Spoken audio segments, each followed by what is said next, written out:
My name is Clara. I have been living alone for almost 2 years in a small house on the outskirts of the city. It is a quiet place, with wooden walls that creak in the wind and windows that let in the sound of crickets at night. I have always enjoyed solitude, silence. But a few weeks ago, this silence began to feel different, heavy, as if I wasn't as alone as I thought. It all started with small, almost silly things.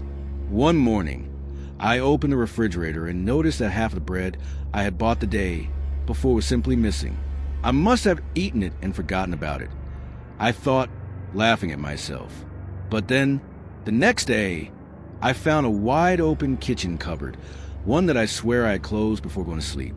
It's just a distraction, I repeated, trying to convince myself. After all, who has never forgotten something silly like that, right?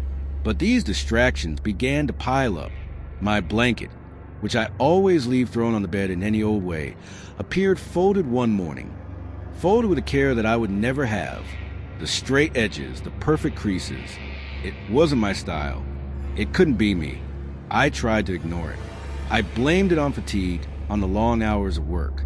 But the discomfort grew, like a shadow you feel in the corners of your eyes but can never quite see. At night, I would lie in bed and listen. The silence of the house seemed alive, full of whispers I couldn't explain. A creak here, a snap there. It's just the old house, I told myself, pulling the blanket up to my chin. But deep down, I knew something was wrong. It was a Thursday when fear took hold of me. It was late, around midnight, and it was raining heavily.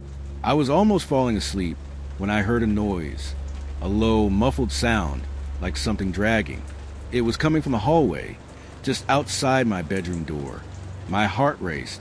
I lay paralyzed in bed, my eyes fixed on the ceiling, trying to identify what it was.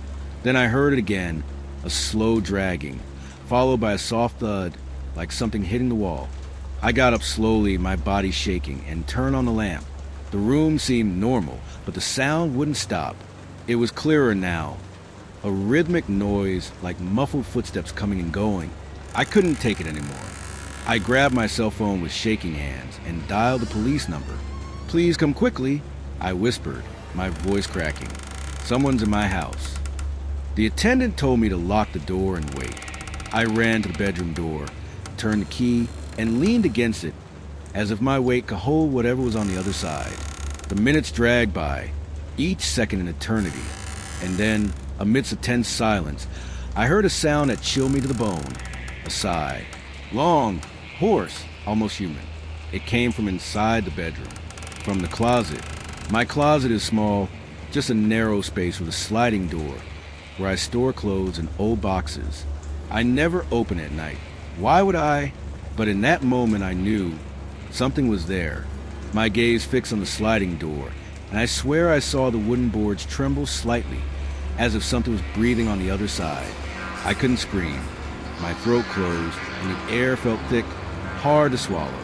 I closed my eyes and prayed, my hands clutching my phone as if it were my salvation. When the police got lights finally shone through the windows, in the alley fanted with relief.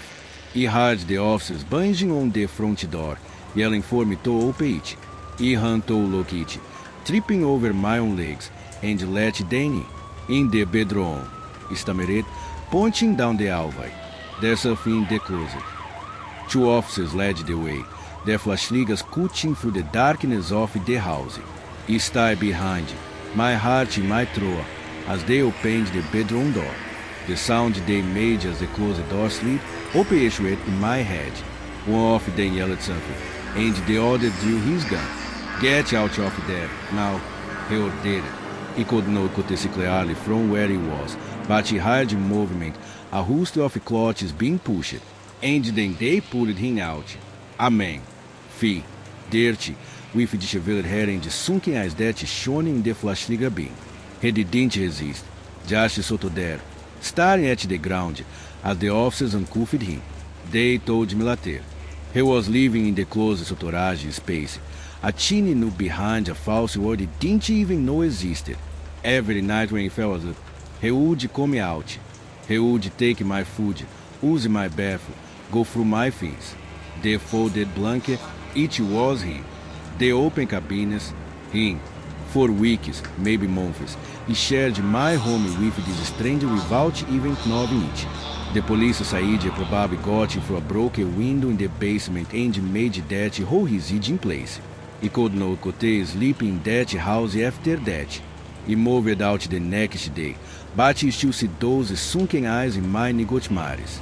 And sometimes, when I close my eyes, it's very hear that you sick, like he's still there, watching me from the dark. If you like the content, leave your like and subscribe to the channel. We have a new video every day from 7 horas da noite.